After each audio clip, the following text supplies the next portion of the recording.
Hello everyone, welcome to our new video. If you want to fix Tinder your account has been banned problem, then this video is for you.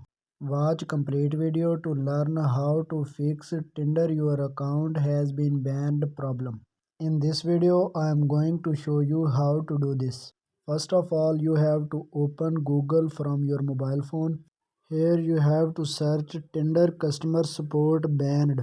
Now you have to click on submit a request. Here you have to choose trouble with account login option.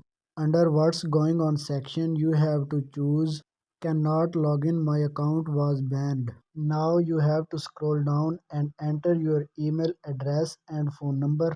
You can write your problem under description. For example, I am going to write my account has been banned, please help me, and click on submit.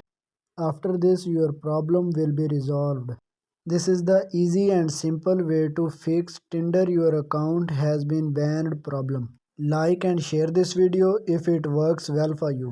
Also subscribe our Let Me Guide channel and press bell icon to get more problem solving videos. Thank you.